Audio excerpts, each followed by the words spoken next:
I became very much aware of my wiring. Today, I'm joined by Pierre Cormier, a coach who empowers entrepreneurs to master their mindset and emotions. You need camaraderie, you need brotherhood, you need sisterhood, other people to mirror back to you what you can't see within yourself. With over a decade in the healing arts, he's helped hundreds find balance, purpose, and success. You have greatness in you, you have power in you, but there's a little boy in there that's hurt. I don't care how uncomfortable that makes you feel, that's the truth. After a transformative experience at a brother retreat, Pierre shares how it fueled his growth and strengthened his leadership. Let's dive in. All right, Pierre, thanks for taking the time, man. We're just fresh out of a retreat, so figured this would be a really good time to just sit down and talk. I've been really wanting to spend more time talking with men who I've been connecting with, to be able to just talk about these experiences, to be able to understand what it's like, because it's really hard to put into words these experiences, to even to capture what men's work is. And I think one of the best ways to do that is just to have real, honest conversations about the work. Yeah. Well, thank you for giving me the opportunity to share. Personally, I came out of there, it was the most profound experience of my life. I can say that with absolute certainty. And I've been to a lot of major weekend functions like business development, personal development stuff. But this was different. This was something that my soul desperately needed. There was a part of me that just was screaming for this, and I didn't even know it was available to me. And we all operate with these preconceived notions and these judgments and these filters, and that's how we perceive reality. So honestly, the first time I heard about men's work, it sounded cliche. It sounded like I don't need that. I think it's a very common thing for a man to be like kind of scoff at it, like going in there and hugging men and getting, like it wasn't necessarily something that resonated because I had no idea what it was. I had no idea what it was, but I also had no idea of the importance and power of actually having other men that can relate to you. So I'm excited to dive into this because there's so many men out there that I know for a fact struggle. And I was one of them. I've been in this space, the healing space. I've been that healer for a lot of people. I've been meditating, having that practice in my life for the last 12 years of my life. And I became very much aware of my wiring. I became very much aware of what impact my childhood had on me and how that was showing up in my life. However, I realized after the weekend that you can only go so deep alone. You need other people. You need camaraderie. You need brotherhood. You need sisterhood. Other people to mirror back to you what you can't see within yourself. And that's the gift that I received amongst many others this weekend.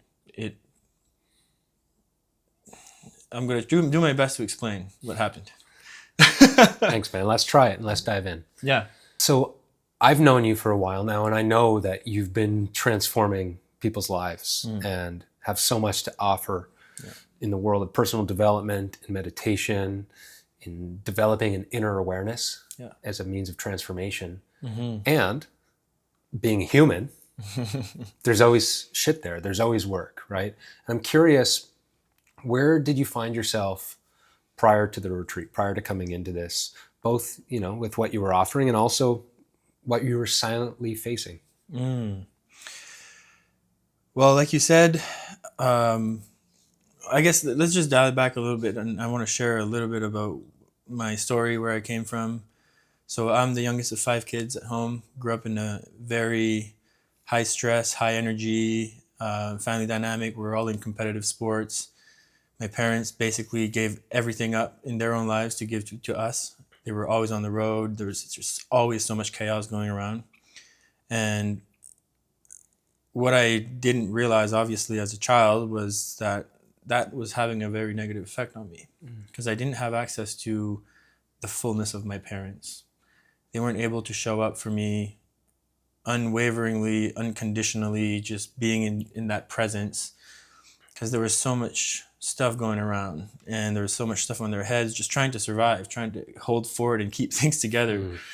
And as a result, I grew up with a very dysregulated nervous system, being having a lot of anxiety and insecurity, and just there's so much that comes out of those experiences that you just can't know until you grow up and you learn about yourself and start to interact with other people, put yourself in uncomfortable situations, like forcing yourself to grow. You face these things that are really hard to understand, especially if you just try to sit through it and breathe through it, like.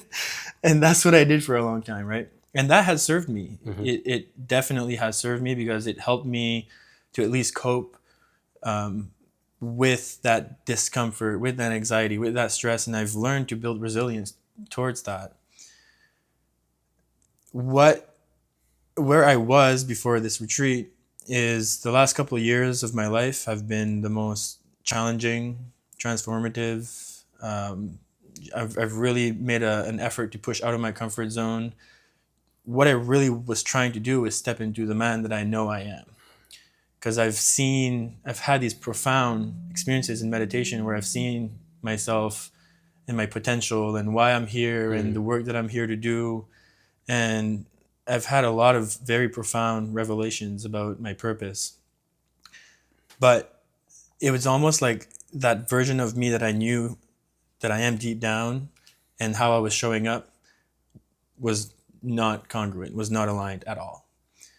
And it caused a lot of suffering. That gap between knowing that I can show up as this powerful man, but not actually being able to embody that, it started to eat me alive. And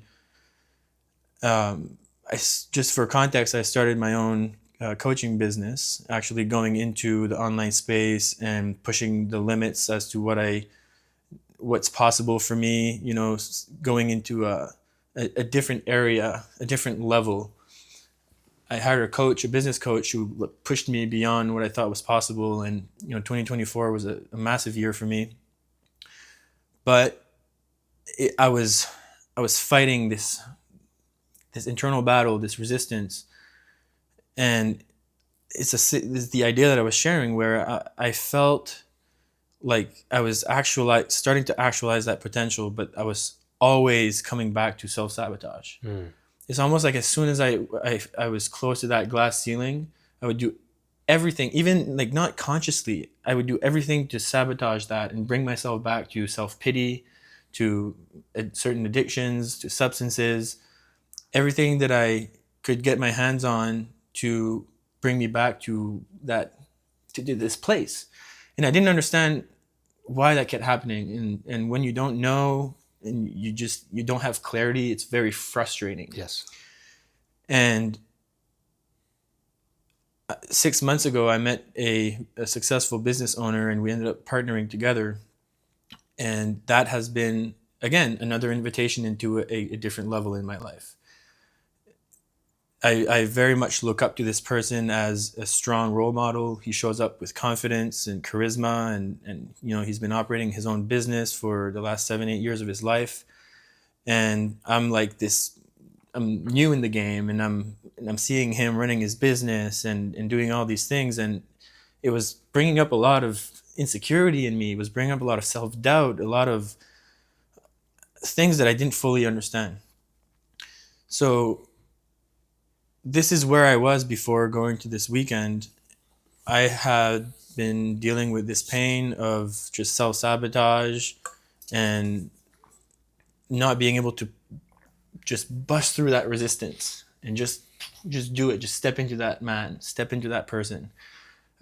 Whatever I tried, I just couldn't get that to happen, that breakthrough.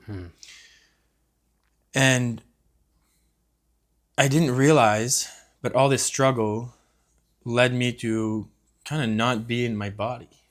And I can only say that now because after the experience that I've had in being back in my body, I see the contrast of that, and I can clearly see that what was going on. I was not well.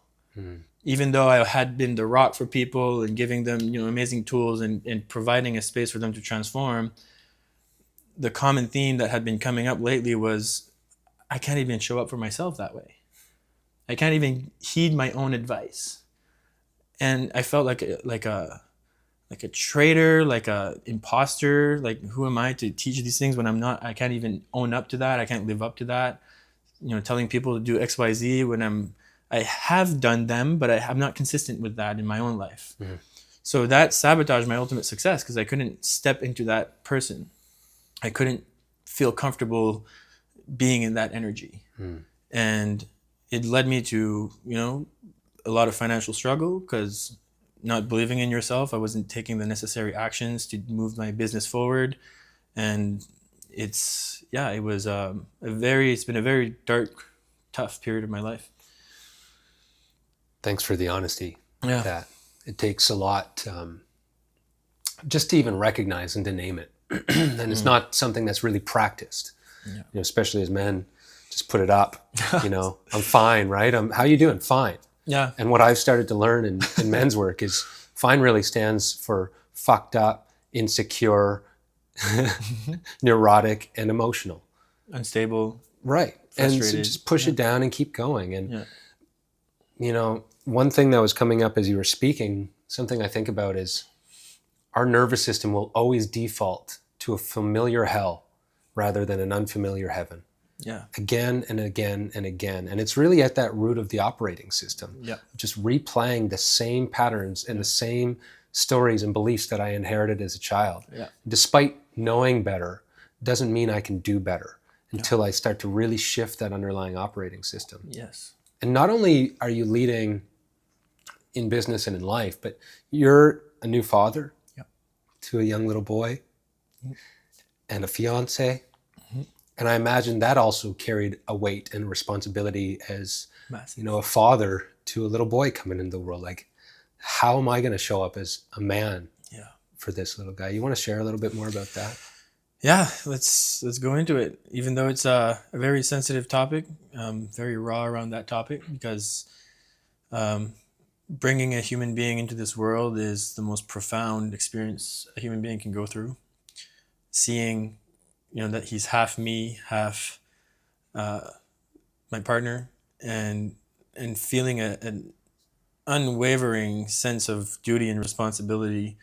This is a daily thing. Like, he's there, he's alive. We have to show up and be present and give him everything that we have. We're now his servant. And I've always said that I don't want to recreate the same patterns, the same shit that I grew up in my own family with when I become a father. This is something I've been thinking about for a long time. I'm 28 years old today, and I started thinking about fatherhood around like 2021 because, you're stepping into that adulthood and you're like, you have to start to think about these things. That's the way I felt anyways. So I had been mentally preparing for that moment, but as much as I had this idea of how I wanted to show up as a father, like you were saying, there was still a part of me that was operating on this fundamental belief that got created before I can even remember, that I'm not good enough. Then I'm a literal piece of garbage. And I remember saying that to myself as a kid, and this memory came up during the retreat. Right.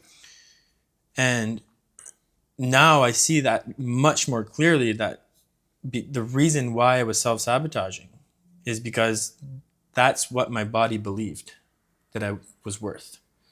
That's what my body believed that I deserved.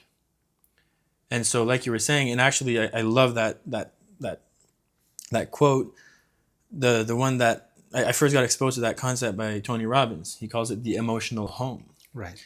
Where and actually Joe Dispenza talks a little bit about that concept too, where he says we get addicted to the biochemicals of our past. And our brains and nervous system are artifacts of the past.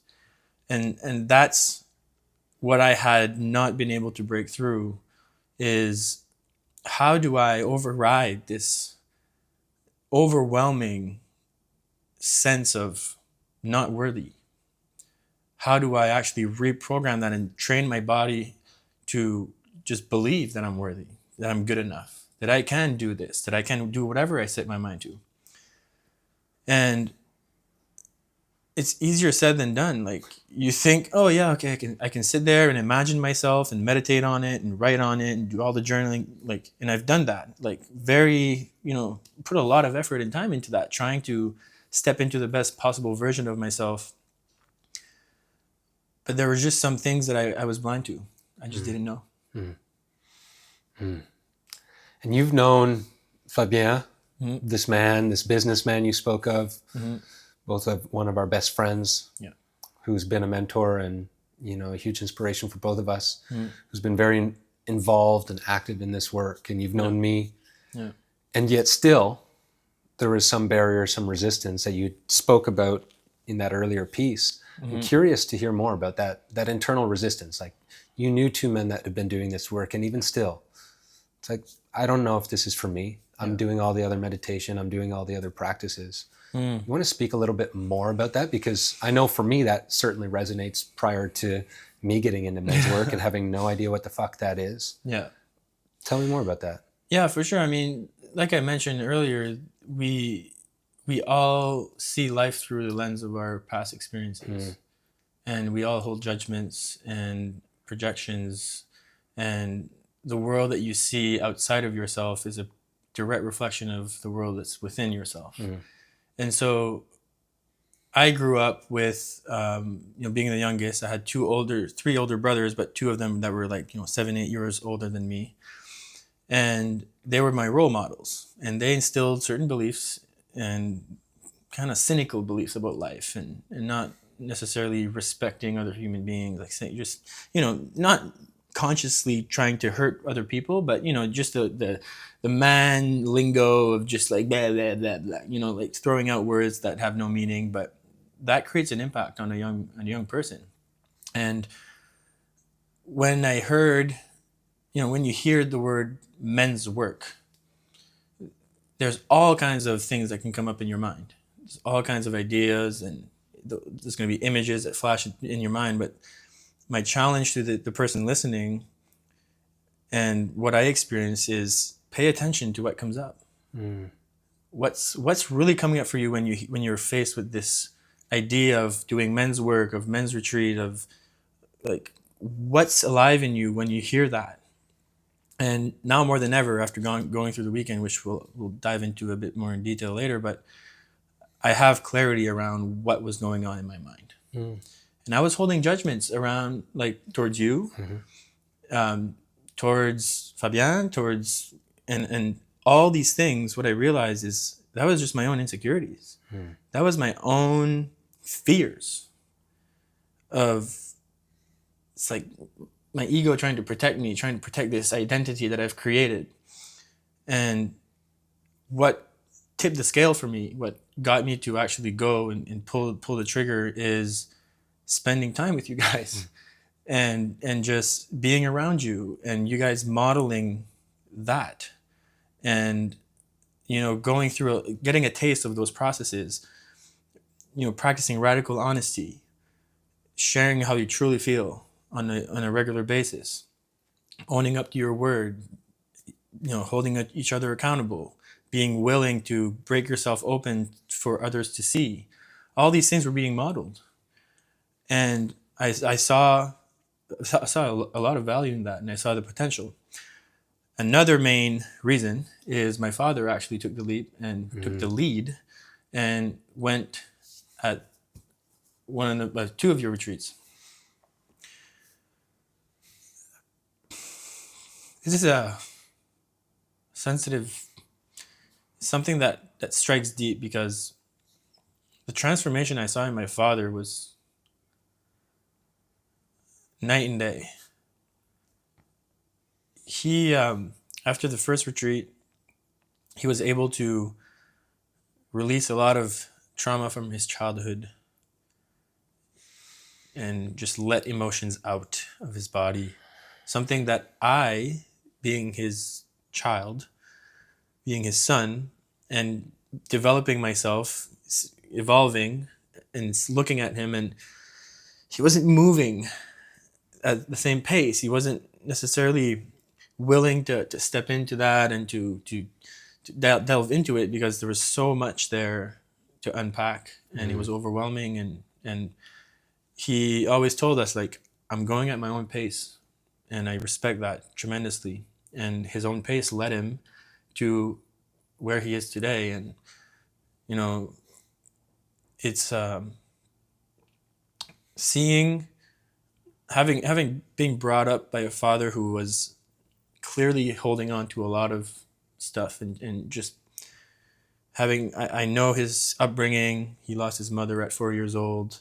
Father was a very busy businessman and not necessarily present with his kids. And seeing the impact that had on that little boy inside him, we could see that. We could see the man that was in front of us and what caused him to be the way he was.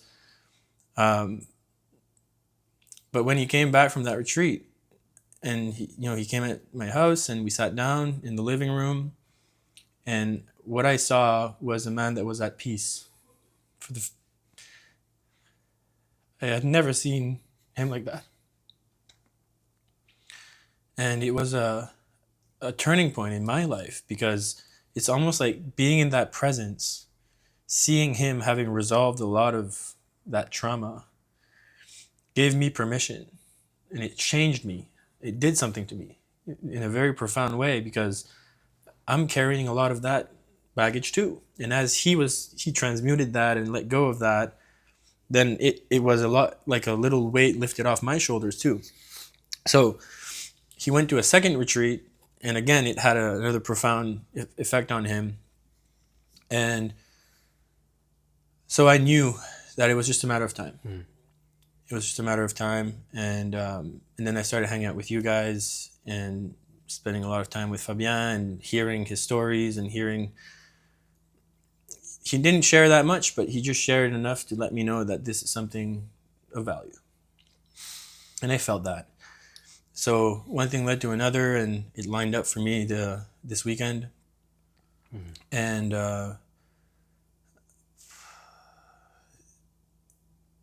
it's the best decision I ever made. Absolutely, best decision I've ever made. Thank you. Yeah, I feel so much of that. And one of the things I shared at the end of that last retreat was,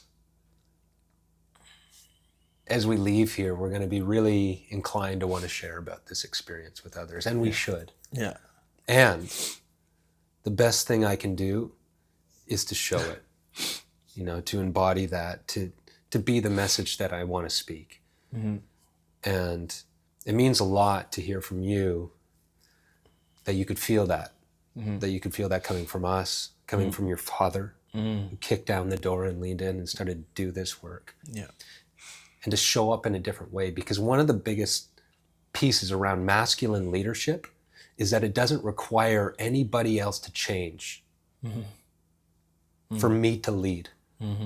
I don't need anybody else to do or give me anything for me to lead, for me to take the steps towards how I want to show up. Yeah.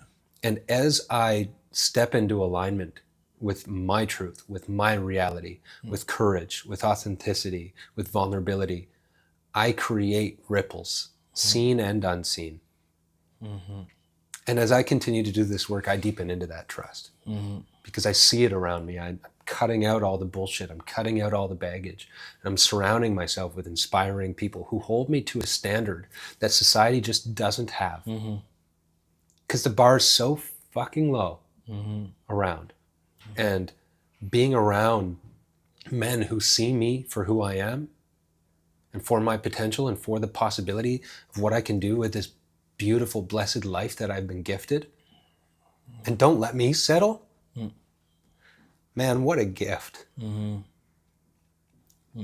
what an honor it's been to hold space for your father, to see him open up and to be able to set the table, to be able to be there for you, for your brothers, in a radically different way. And then to see that on the weekend with you and your brother stepping into that space, that's the first time we've had two brothers, let alone a father who's been to these experiences. Like, nothing short of magical. Again, there's no words for that. And I want to dive in and touch on that. But I just want to recognize you and your family for leaning in, for showing what's possible, for brothers, for the lineage, for the healing that can take place. It's extremely powerful. And so seeing these shifts, seeing Fabienne and I showing up, seeing these conversations, and I really like what you touched on around the accountability, the honest conversations, sharing the depth rather than the details of what's going on, and being invited into something more, something greater, just through the presence alone. That is so much of the essence of men's work, is a high standard, radical honesty, real accountability. There's a saying in men's work, or even beyond, it's a biblical saying, in fact, that iron sharpens iron. And so man sharpens man. And that's really what this work is about. So moving in, like, obviously now I'm hearing there was that clear call being around us, your father paving the way and providing that open invitation, and obviously this readiness. So coming in, you were ready. Oh, yeah. You cracked yourself open and looked at yourself in a radically honest way, even prior to the retreat coming in, knowing once you committed, you were fucking in 1,000%. Speak more to that experience coming into this now.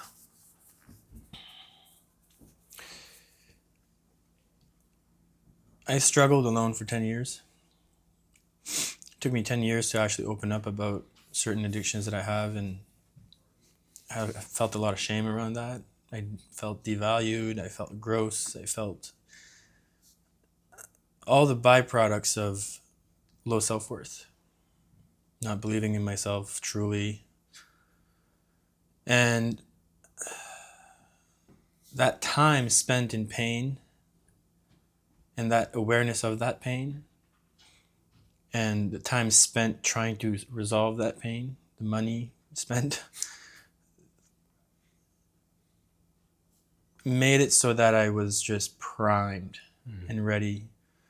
And having a 10-month-old baby boy that I am a role model to, and that I will continue to become a role model to as he develops and his intelligence develops, and he's able to communicate with me and start to build his own character. And in a lot of ways, he's already in the preliminary stages of doing that, but it's going to become more and more important as time moves on, because there's going to be a lot of dialogue. I'm going to be the one instilling the programs in him, and not by what I say. A lot of men, a lot of fathers don't realize that by not stepping into their own power, that they are passing down limiting beliefs, they're passing down their own baggage just by embodying that energy. Because kids don't learn by what you say. They look at you very closely and they analyze your energy and they feel you and they take all of that in and they mimic and model themselves after that. So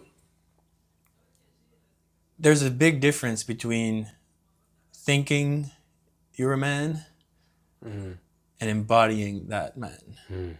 And that's a major realization and a major shift that I was able to do last weekend. I was, again, the pain that I had been experiencing, and this, they created a very, very strong desire. And that desire overpowered any discomfort. I came in there, my intention was, I'm just going to be a fucking warrior. And these emotions don't belong to me. I am me. And it's time for me to step into who I truly am. I came in primed and ready to just do whatever the fuck it takes. And I knew I've always had a better ease at expressing my emotions than a lot of people. And I think that comes from just the meditation work that I've done, and also having a gift of just being able to snap out of I don't care what people think of me. I've been able to access that part of myself growing up, and I've done some stuff that people like, and I just go and I just do it, and I think that's a gift that's worth sharing. So I was very much aware of that too, that by me enacting or embodying that gift of just, I don't care what my face looks like, I don't care if I look like a little baby crying right now, this needs to be done, because every man has a little boy that needs to have a good cry. And it's frowned upon. It's men see that as weakness, or perceive that as weakness, that if you're crying, if you're showing emotion, that you're a weak man. And I would say it's the complete opposite. It takes a lot of fucking courage to break down your walls, to show what you're truly feeling, and what you're truly going through within yourself. And it's part of manhood. It's part of that rite of passage into manhood, to let that little boy just come out and confront him and talk to him and see him for who he is and give him what he needs. So I came in there with just this rage. The readiness was just created over the last decade.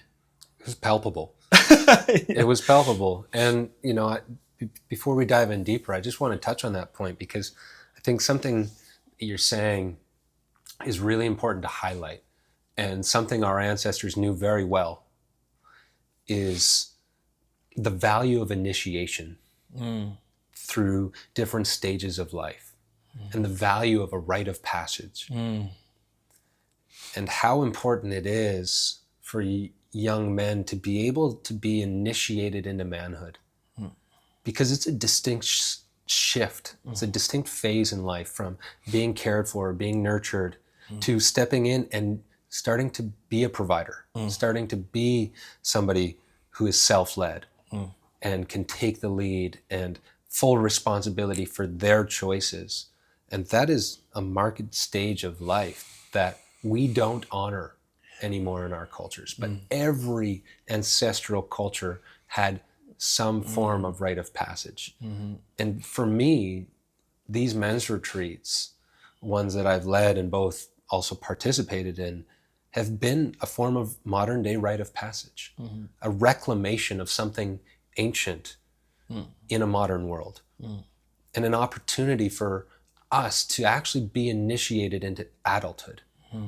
Because what I really see when I look around, and the lack of role models, the lack of healthy expression of masculinity, is a bunch of adult males with adolescent psyches. And this is the opportunity. These are the places to be able to initiate, to be able to step into something greater and take a more radical responsibility for what's happening in my life, and own the choices that I'm making, and own the reality that I find myself in, rather than blaming other people and other things for why I'm where I'm at. An opportunity to have that reflected clearly with somebody who will call me on my bullshit. All the excuses that I make, all the projections, all the blame that I cast outward is now reflected back at me with a mirror that won't let me get away with those excuses, and will love even the parts that I don't yet love myself. And that's something that I just find so powerful about what this means for me. What do you think about that? I've lived that, and I have 3 brothers, and I see that in all of us. And I see that in most men. I've had the opportunity to meet a very wise man in my late teens, who took me under his wing and taught me some very powerful teachings of life, and it opened my eyes to look at life from a different perspective. And in a lot of ways, it matured me and a lot of people have reflected that back to me, that I'm, very mature for my age. And I remember coming to these realizations, interacting with 40, 50, 60-year-old men, and I could see inside of them that they were still a teenager.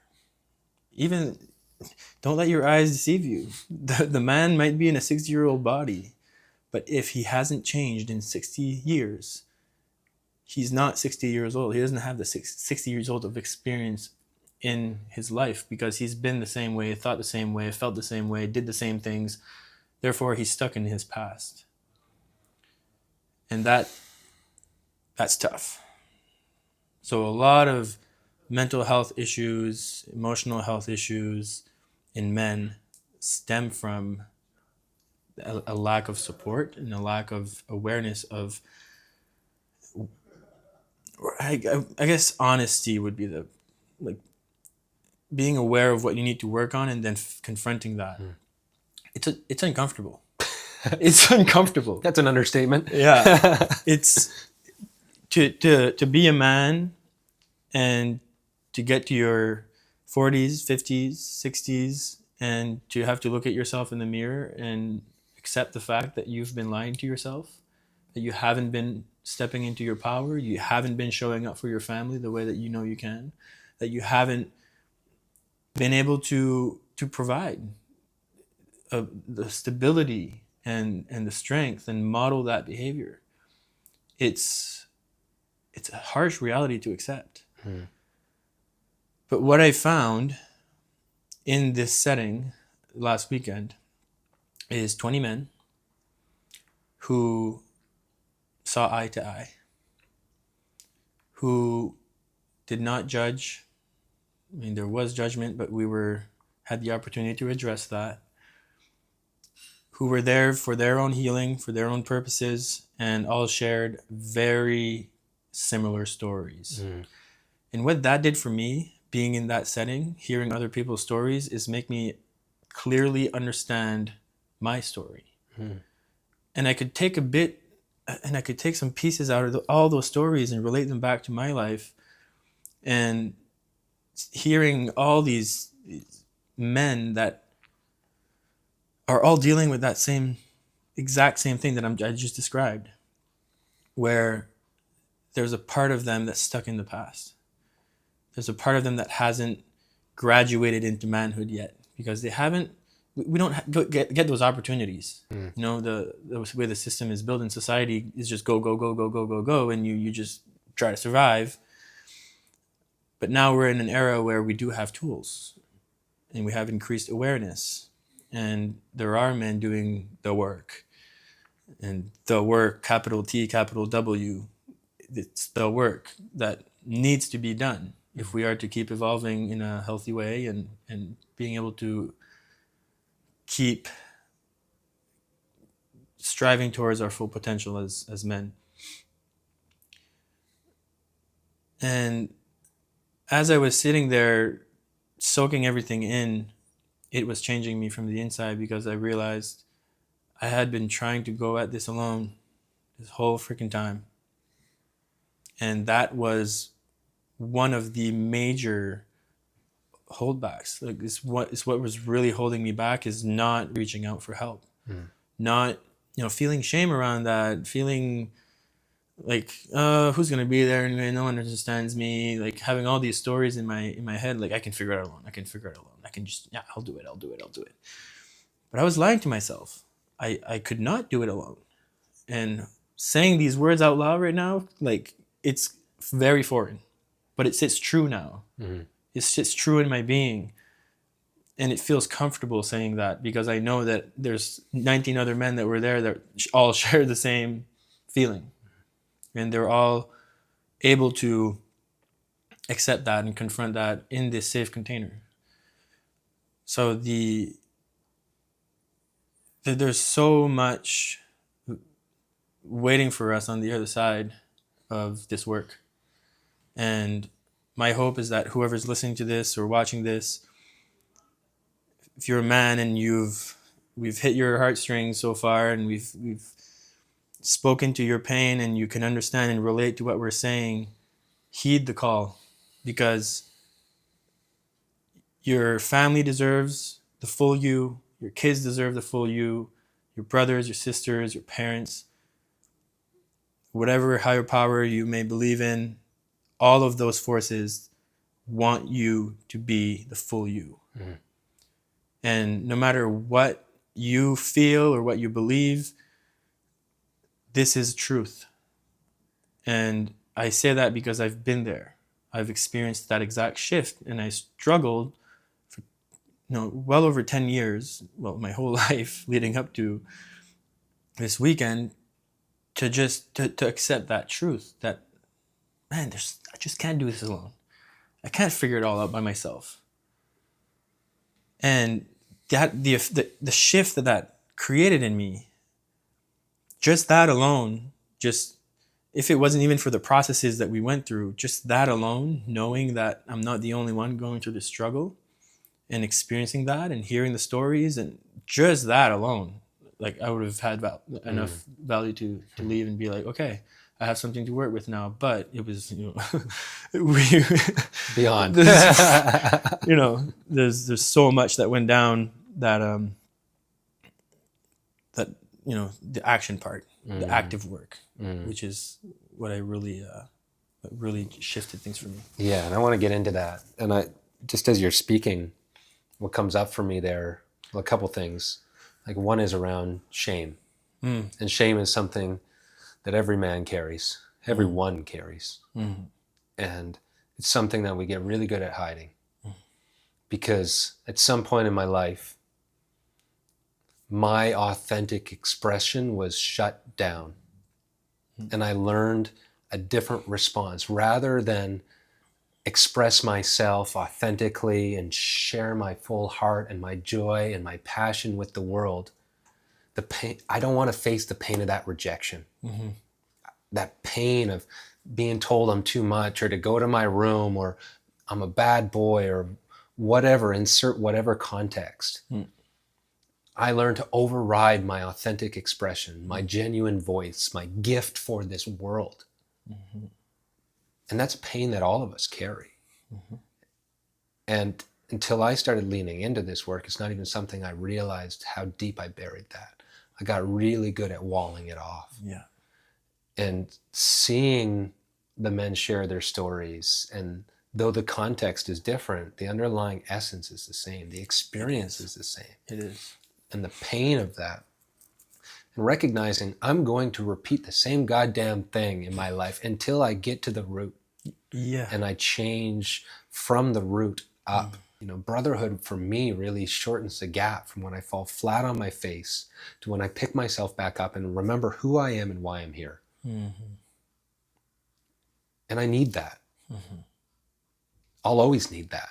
This isn't, I've done this for a couple of years and as long as I'm a human, as long as I'm here on this planet, I will need the village. I will need the people around me to help hold the reflection of who I am and why I'm here. To help me remember in the times that I doubt myself, in the times that I'm faltering and falling flat on my face.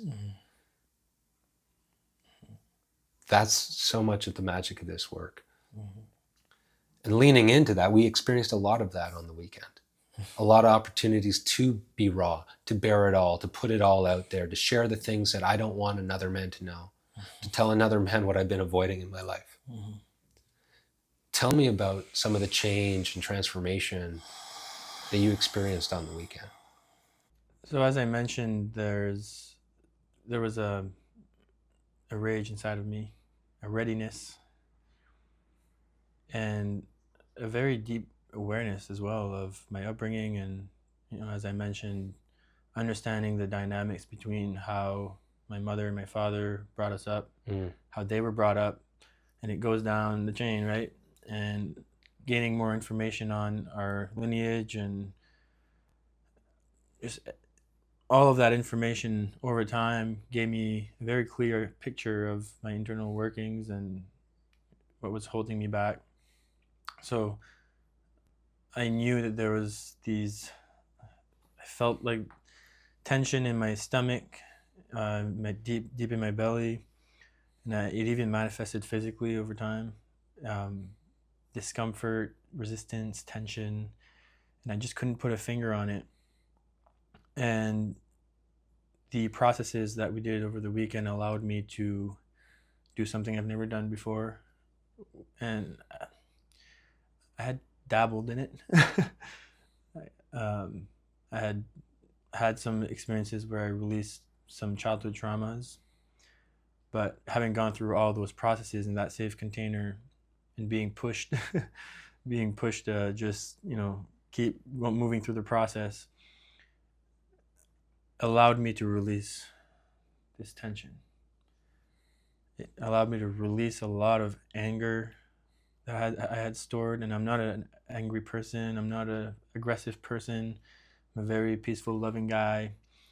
But the child in me had gone through experiences where I felt extreme frustration and anger, and that was basically as a result of pain that was not, 1, seen, 2, acknowledged, and 3, validated. And that caused the anger. When my mom threw me in my room because I was being too hyper and being myself, I was brought to this memory of kicking the freaking walls and screaming and just, because I felt like, just she didn't care. She just put me there, and here is your punishment for being yourself. And having the opportunity to release that charge, to just move through those processes, I felt an immediate shift in my energy. This thing is gone. I feel an ease, a steadiness, a tranquility, and an inner stillness that I haven't felt, I don't think, ever. In my early meditation days, I would be like meditating multiple hours a day. And I did achieve very profound states of relaxation, and that's something that I've developed as a skill. But there was always something, a discomfort in my body that I just couldn't get access. And like you mentioned earlier, I had done a really good job. It's almost like there was a capsule of energy, trapped energy, of anger, of frustration, of pain, of sadness. And these capsules were in my body, and I had done a really good job at putting padding around that and just kind of burying it and pretending like it's not there. And instead of actually just letting it go, what this capsule would do is bring toxins in my body, leach out just a little bit here and there, and just slowly just eating me alive. And having the opportunity to process that and release that fully blew that charge. And there was an amazing reflection from my fiance when I got home that Sunday, and she just looked at me and she said, because I just looked at her and said, I'm different. I kept saying that. I'm like, I'm a completely different person. And she just looks at me and she's like, the best way I can say it is, you look like you have nothing to prove anymore. And I was like, and what that reflected back to me was, I had been efforting just to try to be, maintaining an image, maintaining a mask, a persona that gave off the energy that I got it all covered. I'm in control of myself. I'm in control of this. I got this, which is a natural thing for a man to want, and I think all men strive towards that ultimately. But I was efforting to have that. Now it's just there.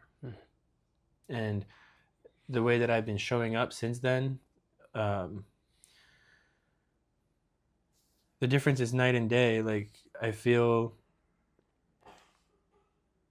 just grounded and rooted in my power, something that I've never felt. I'm just me, and I can just be. It's the best way that I can say it. I saw an immediate shift in my baby. It's almost like he felt safe to express himself authentically. A direct reflection, immediate, direct, clear reflection of me having healed the boy inside, and in turn healing him. He was more talkative. He started to, out of nowhere, started to try to speak to us. which, you know, he would say like blah blah blah whatever and say make all these sounds, but this time he would look at us, listen to us speaking to him, and then try to engage. And on Monday I was away for work, and when I got home, my fiance said, Caleb's completely different. He's more talkative. He's like more present.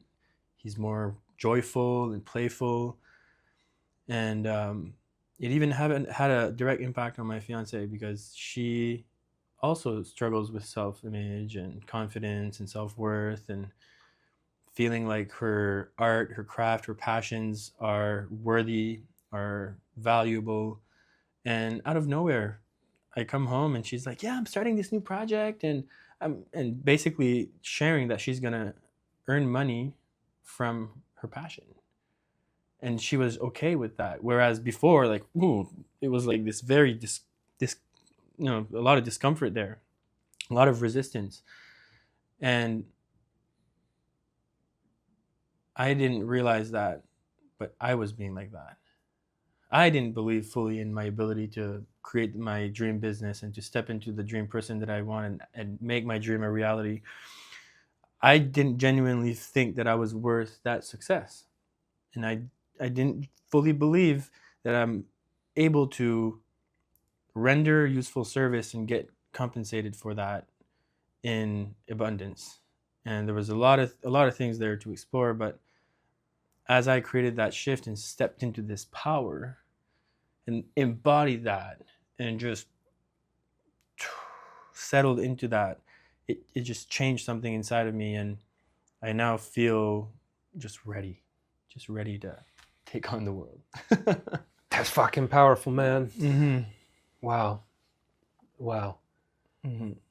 You know, these processes you're referencing are really hard to explain, but if I were to try and just encapsulate aspects of them, like what it is for me, one of my mentors says, we're wounded in a relationship and we heal in a relationship. Yeah. And these early wounds that we carry is part of that disconnection that's experienced. Mm-hmm. You know, that death, that rejection and abandonment is a form of death in and of itself. And that pain that is carried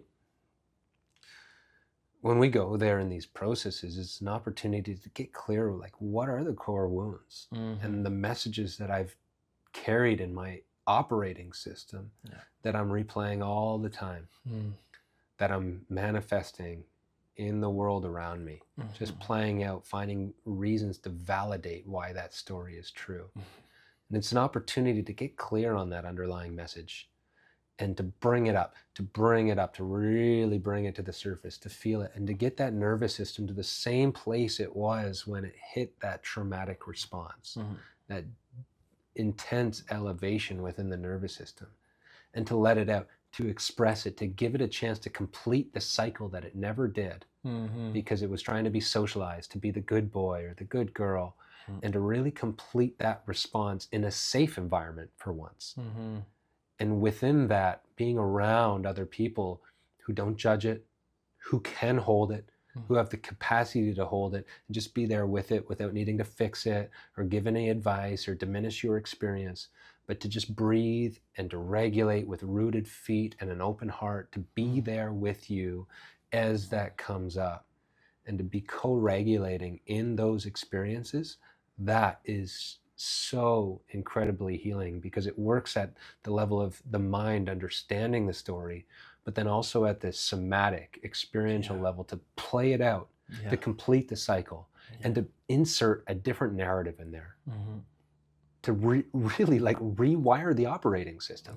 Because the truth is, I am always manifesting. I am always creating my reality. Absolutely. And as I shift the story, and as I shift that underlying belief patterns and the systems that I'm operating on, I'm changing my reality. Absolutely. Before I would have said that's airy-fairy bullshit, and I know it to be capital T truth. Because the freedom that I crave as a man, like I desire freedom. It's one of these deep human desires.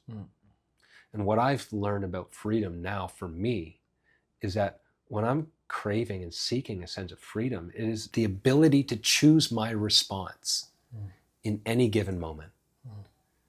To find that little bit of spaciousness from whatever is stimulating my nervous system, whatever's coming in my environment, to what I choose to do with it. And the truth is, most of my life, even to this day, less and less so, I have often reacted rather than responded to the situations that have happened. And I've been, as you referenced earlier, operating under that default mode. I'm not choosing, so I'm not free. And that freedom I desire isn't necessarily the freedom of wealth or the freedom of any of these other things. Those contribute to that.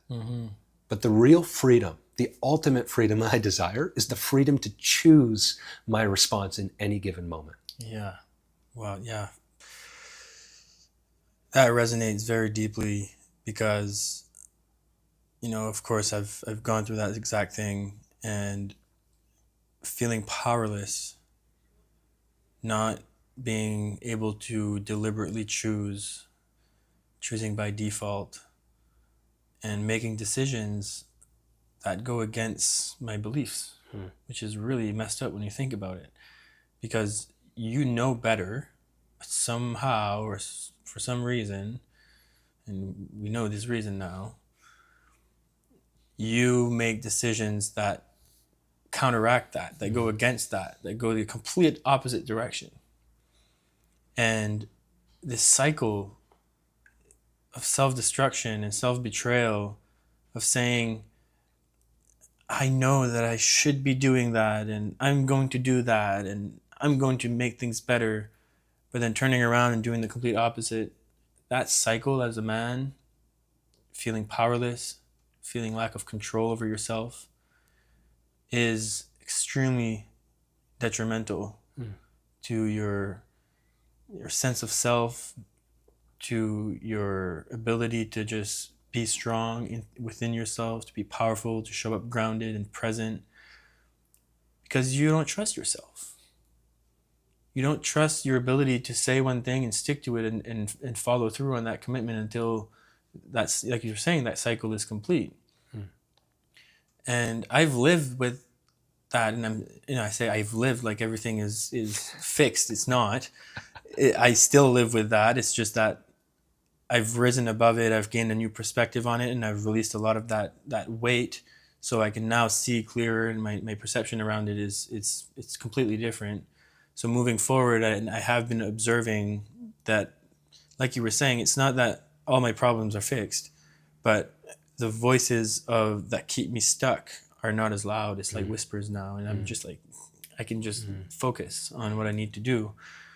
Whereas before it was like I was a slave to those voices. And I believed them, and it was like my story, and no matter what I tried to do, I just couldn't break through that.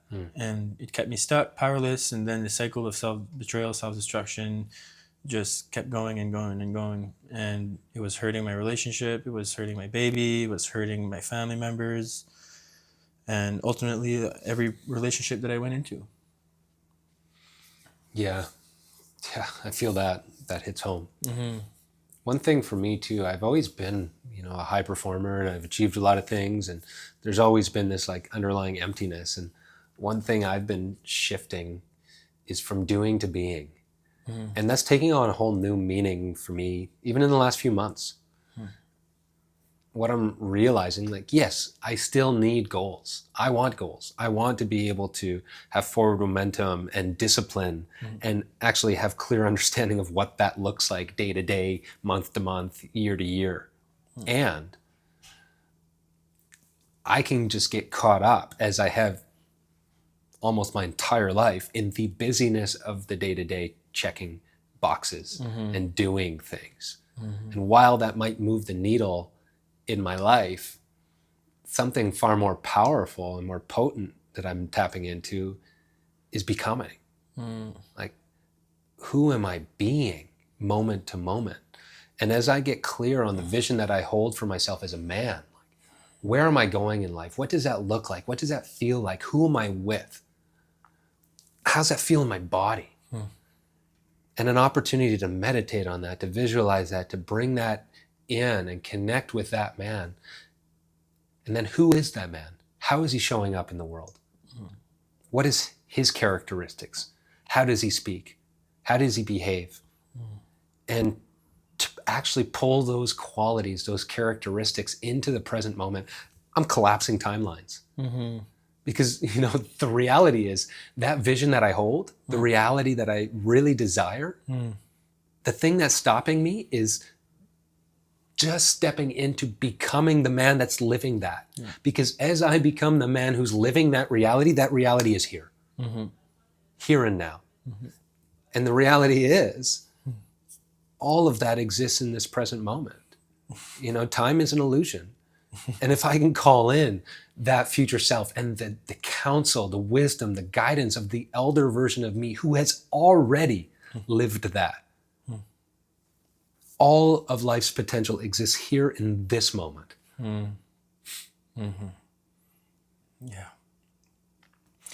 Yeah, that touches on what I mentioned earlier at the start of this conversation, where I explained that my whole life I've been building up this future version of myself, this ideal self, this, knowing that, okay, I have the dream of being one of the best public speakers in the world, and I have this dream of being an expert communicator, and I have these dreams and I see in my mind, and I've built up this persona of what I feel would be the superhero version of myself, and one that takes on challenges with gusto and enthusiasm and readiness and doesn't waver when things get tough, and just this warrior man that's in my mind that I see in my mind's eye, but being able to actually embody that is, I didn't know how to do that. Because I could have spent a lot of time just trying to convince myself that I'm that man, but as long as my body and my nervous system was trapped in the little story of the little boy that got all this shit going on, it's never going to happen. Right. Yeah. The somatic part really hits home because it's something that I've started to dive into more with different tapping techniques that actually deal with going into the nervous system, the energy system in the body, and addressing these blockages and addressing these things.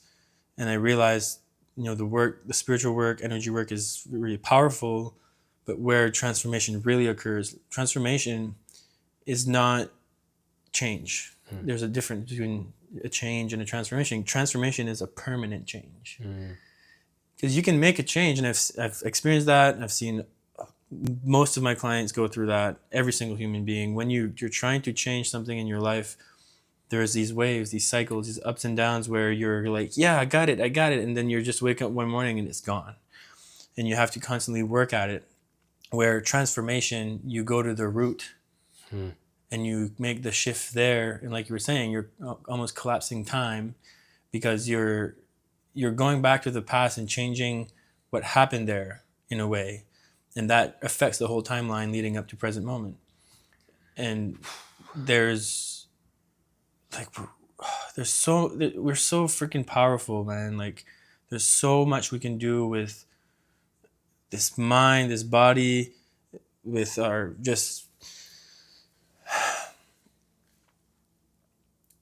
but we're all locked into stories that prevent us from accessing that. I love what you're saying, man. I really love that idea of the difference between change and transformation. And there's another piece, in talking about manifestation. For me, that's been an off-limit word for a long time. Because it's often in the modern day, I find at least, just a bunch of airy-fairy bullshit. Yeah. Honestly, it's, a lot of spiritual communities and spiritual worlds right now are just a bunch of spiritual bypassing. It's a lot of bullshit, and it's all love and light and put it out and just do these things and attract whatever you want. And it's not how it works. Yes, I need clarity, and yes, I need to be able to get clear on what I want and start to pull that in. But if I'm not willing to look at the operating systems that I have and the person that I am right now and all of the stories that I've inherited and the meaning that I've attached to past experiences and go to the depth, go to the root, go to the places that are uncomfortable, I will not experience the transformation. I might experience momentary change, but I'm not changing the underlying story. And that is the trap of so much of the spiritual world, so much of the manifestation stuff that is just love and light. And I just want to ascend and just transcend all of this bullshit without looking at the shadow, without going into the depths, without being able to withstand the pressure and to feel the pain and to grieve the pain of all the suffering, all the abandonment, all the rejection that I've experienced, and love the part of me that I haven't yet been able to love. It's only in that place that I'll really be able to experience the transformation that I long for. And give a new purpose, give a new meaning to past experiences. Because two people can go through the exact same experience in the past, and they could have totally different outcomes because somebody applies a different meaning to that experience. They give it a different meaning. And that's that freedom of choice. The freedom to give meaning to that experience how I want to define that. Yeah. And redefine that for how that actually impacts me and where I'm going in life, rather than an excuse to why my life just continues to be in the same shitty fucking miserable place that it's always been. Yeah, the most profound truths are the simplest ones. And what we just explained there, I think for those listening, take note, think about this, because there's so much truth in that. And, the saying time is an illusion. That can instill, I can see how a lot of people would just kind of scoff at that. Time is real. I wake up at 8 and I go to work till 5, and it's like this reality that we live in. But the truth is, and I've, experienced this firsthand through meditation, through, deep, going through these in these deep states of consciousness, where when you bring up a memory, it's in the present time. There's no past, present, or future in the world of energy. And there's whatever happened to you, let's say at 7 years old, it's just as real right now as it was back then.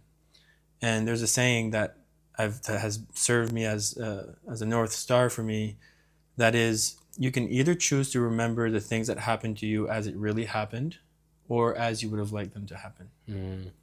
Which points to exactly what we're saying, where you can actually go into these areas of your life where a trauma occurred, where there's something that a belief got formed, belief got reinforced or ingrained deeper. There's all these things that happen to us in our life that form these patterns.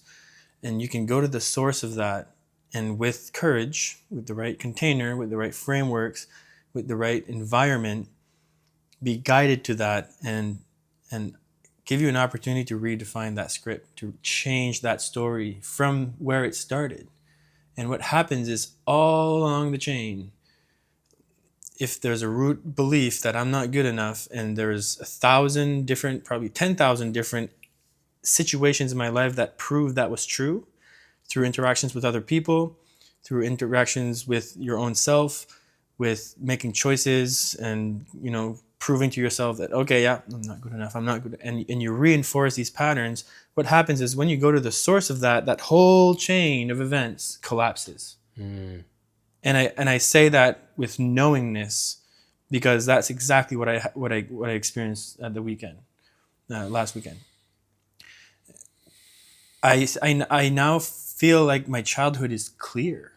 I have had memories bubbling up from within of, instead of seeing all the bad stuff, I'm now seeing, like, I've actually, I've gone through a lot of really fun, positive, amazing experiences, but the script was that, oh, I'm fucked up, I'm not worthy, I can't do it, whatever I try, I fail, everything I start, I can't finish, all these stories in my head that were created from this one seed that was planted, one conclusion that I came to as a child, not even knowing, okay, well, this happened, I'm not good enough, I'm just going to give up on myself. And I'm so friggin' excited to see keep doing this work, to keep going at those retreats and keep digging in, because there's a lot of these seeds that got planted and we forget about them. We just can't access them until we have these mirrors in front of us that can, one, provide a safe container, and two, give us a framework and structure to actually go and to revisit these, and to uproot those things and actually transmute them. I look forward to continuing to lean into this with you, man. I see you, I have seen you, and I continue to see you even more so as a leader. And that's going to be powerful as we keep leaning in and doing our work. Yeah. You know, I can only hold a space and show up in a way to the depth that I've been able to encounter myself. Yeah. I'm not here to prophesize anything, to do any of these, you know, fancy bullshit. I'm a real human doing my own work with all of my flaws and all of my fallibilities. And I'm here to create horizontal relationships with people, not to be an authority figure, not to be any of these things, but to be a man face to face with my brothers and my sisters, being honest, transparent, vulnerable, standing in my power, doing my work. And I truly believe the more I continue to change and to lean in and to connect with inspiring individuals who call me into a beautiful, more expansive vision for how I can show up in the world, the change that's going to come from that is not anything I need to force. I don't need to tell anybody else how to live. I don't need to project all of my bullshit, because I spend most of my life doing that, man. Judging other people for how they're living their lives. This is what you need to do. This is what you need. You know what? Your way of living is so unconscious, or this load of horse shit. Load of horse shit, man. I can barely get my own shit in order, you know? And as Jordan Peterson says, like, start with cleaning your own goddamn room. Like, clean that shit up. And as I do, like, the more I clean my own stuff up, the less I even feel inclined to tell anybody else how to live. I just have so much empathy for how hard it is to be a human in this life. I feel the pain, I feel the suffering, because I can touch that depth in me, and I can start to see that pain that people are carrying more and more and more, and just connect with that with empathy, because I can love that part of me. And I think that's part, like I've mentioned it on the weekend a few times, and when I boil down space holding now, I say, for me, that means having one foot firmly rooted in empathizing with somebody else's lived experience and what they're sharing with me, and one foot firmly rooted in regulating and being with my own nervous system. To hold that, to be able to develop my capacity to co-regulate, to really hear somebody, to see them, to understand them without my filters, without my judgment, without my baggage projected onto them. And to be that person, I see you, I feel you, and I've got you.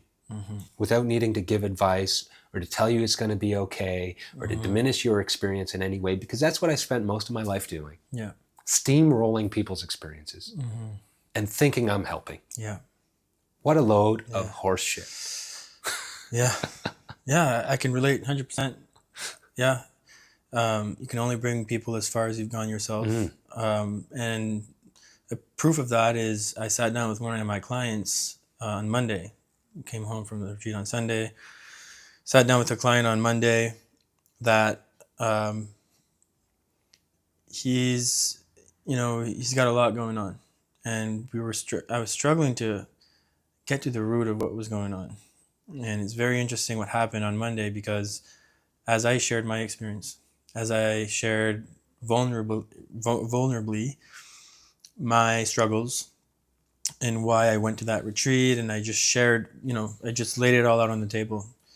Immediately, he just opened up about his struggles, his addictions, and I was like, now we can go somewhere. I was like, oh, I couldn't see that. I just couldn't see that, because I was blocking that off in my own self. And it's funny, because the quote that's always resonated with me the most is, be the change you wish to see in the world. And it's, in a way, I've always used that as a motivation and inspiration to keep working on myself and invest in myself so that I can be a better role model for the people that I lead and the people that look up to me. And this is another, for me, just another level of that, just deepening that even more. And the energy that I showed up with in that coaching session was completely different. And I was able to look at him in the eyes, look at him in the soul, and say, I got you, man. You're not alone. Like, I fucking got you. Like, and you could tell, like, he was holding back his tears because he was like, probably never heard that in his life. Never got that unwavering presence and support and sense of stability. Because chances are his parents, they just operate off their own shit. And they've never really spent time looking at what's really going on and doing the work. So they can't give him that energy. And as a result, he's dysregulated, he's struggling, and he's, but at the end of the day, what keeps me going, what fuels me, is the knowingness of our potential and the desire to actualize my potential in me, making the most of this time on earth, because next thing you know, it's done. And in the afterlife, you're going to be floating around looking at all the decisions you made and all the things that you didn't do, and you're either going to be satisfied or you're going to be like, fuck. Do you want to be on your deathbed and be like, yeah, I'm okay, I'm kind of satisfied with what I did in this life? Or do you want to be like, man, I gave it all, I put it all on the table, and there's nothing I could have done more. That's where I want to be. And I think it's very wise for people to consider looking at themselves in the mirror and asking that question, like, who do you want to be looking back when you're 100 years old? I believe we're going to live further than that in our future, but let's say you're 100 years old on your deathbed and you're looking back at your life. Are you happy with your performance? Are you happy with how you showed up? Are you satisfied with the work that you've put in, the effort, the willingness to go within and do the work and show up with courage and do the hard things? On that note,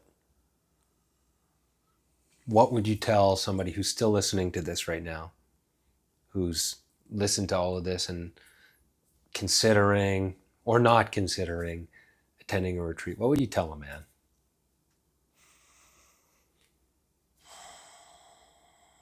First is that you're not alone. There's so many people out there to support you. You have greatness in you. You have power in you. But there's a little boy in there that's hurt. I don't care how uncomfortable that makes you feel, that's the truth. If you're not where you want to be, there's a part of you that's holding you back, and it stems from how you were brought up and the core beliefs that you formed before you were even fully conscious of forming those beliefs. And there is a way out. I've worked with hundreds of clients in the last decade of my life. And being the healer, being the space holder, being the wise one, the one with advice, I've never experienced work like this. I didn't necessarily know it was fully possible to experience a profound transformation in such a short period of time. But all the ingredients that Stu and Riley put together in this process, in these retreats, just invites you in gently at a very nice pace and provides a safe environment for you to explore these things that are holding you back. And there's no room for you to lie to yourself. There's no judgment. It's unconditional love from your fellow brothers, from other men. You get supported. You get fed with positivity, reinforcement, love, unwavering support, and you build trust something that I didn't realize was a struggle of mine, but I did not trust men because I didn't trust myself. But you get a golden opportunity to change and finally just reach that state that you've been longing for. And I love that you touched on the freedom part, because to me, what you're talking about there, what you're describing is spiritual freedom, spiritual liberation. You hear these terms and it seems almost unattainable, but what you're saying is, yes, there's a financial freedom. There's, being able to travel wherever you want, whenever you want. There's that type of freedom to move and to do whatever you want. But a lot of those people that are doing that are running away from something. And a lot of people that go into businesses and try all money-making opportunities and try to raise their status in society, they're chasing something outside of themselves, where what's really happening is they're actually looking for an internal state. And they think that by getting $1,000 more in my bank account, another million, another this, another that they're going to eventually get to that state. David Rockefeller, one of the richest men in the world, when he was on his deathbed, he was still trying to make more money, even though he was worth hundreds of billions. And they were like, "But how much more do you need?" He said, "Just a little more." Always seeking for that outside of himself, where he was just looking at the wrong place. And resolving this, going within and resolving this pain, the source of that pain, the thing that caused you to be dysregulated in the first place, and going to the source of that and releasing that weight, you're left with the true essence of who you are, which is there's just a stillness there. There's a peace. There's an eternal sea of tranquility within you that's always ready for you to tap into, but you've been taken away from that stillness and that tranquility by not being able to feel safe and being, having gone through a lot of experiences that have taken you away from that state. So this is my personal experience. I'm in that tranquility state since the weekend, because I've let go of what I feel is like 500 pounds of weight off my shoulders. And like, there's no price, you can't put a price on that. It's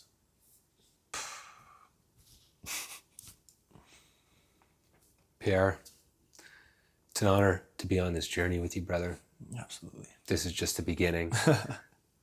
I've been loving this conversation, and I know it's not going to be our last one.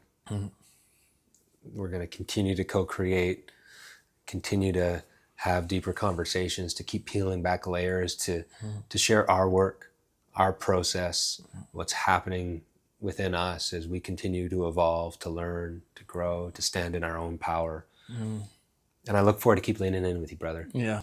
Truly an honor. Likewise, man.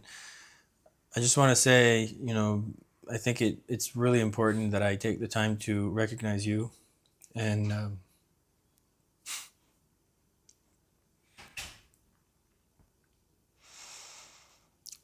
without your courage and your willingness to be a heretic and just believe in your vision, believe in what you do and your work, I know what that takes, because in a lot of ways I'm a shit disturber myself. I've never liked going with the masses and just conforming. I've always challenged the status quo and questioned life. And it takes fucking courage, because the way that it feels sometimes, it's almost like the whole population is riding a tsunami and you're swimming against it. And it takes every ounce of your being to make that happen and to stick with it. And seeing you in your element at that retreat and feeling the power and the intensity of your desire to make a change and to impact the world in a positive way, and bring in, this was one of my favorite pieces of your teachings over the weekend, is bringing in the ancestral wisdom, something we've lost touch with. something that we've got disconnected from, but that is a sure path to well-being, to balance, to giving us a safe container to be ourselves and to evolve and to keep growing into our full potential. We need to go back to those roots and that simplicity of living. And the sequence of exercises and processes that I went through over the weekend that you guys put together was just so brilliant, and it tied into each other in such a way that it made it almost easy. Of course, you need courage. You should show up there with courage, and you need to be willing to face yourself and face discomfort and sit in that. But the way that I see it is, it's an investment. So if you're feeling discomfort, lean into that, because on the other side of actually confronting that and resolving that discomfort, that pain, whatever is causing that discomfort, by leaning into that, you're going to get a dividend. Every time you invest in that discomfort and you put time and attention and with the intention of resolving that, you're getting something back. And that, what you're getting back, you cannot put a price on that. You can't put words to it, but it's something that every single human on this planet longs for. And that's a sense of safety in yourself, a sense of control over yourself, a sense of connectedness with other people and yourself and the universe. That's what most people chase after. And that's what I got out of that event, out of that weekend. So thank you is not even enough to express the gratitude that I feel towards you and Riley. It was truly, it opened my eyes to what's possible and gave me a lot of excitement and hope for our future. We're making shifts happen, man. And if you're a man out there and we pushed those buttons for you and you were like, yeah, this is me. And I know a lot of you are out there and you feel that. Lean into that. We're here for you. There's men out there that are going to welcome you with open arms, and they're not going to judge you. They're going to relate to you. You're not alone in this journey. There's an infinite amount of support when you open yourself up to receive it. Amen. Thank you, brother. Thank you. My pleasure. I love you. I love you too, man. I did. I fell in love with you over the weekend. I did. I was like, oh my God, but it's a platonic love. Yeah. It's an unconditional love, a being love, something that men have a hard time tapping into. It's a love that every man longs for, that you can't get from a woman. It's a different type of love. It's a brotherhood love. And it's a love that comes from trust and safety and just like this stability and just being grounded and being like, got you, I see you, I love you. It's like, whoa, that's a foreign thing, but it's so worth the investment of time and energy to get that. So we're just getting started, brother. We're just getting started.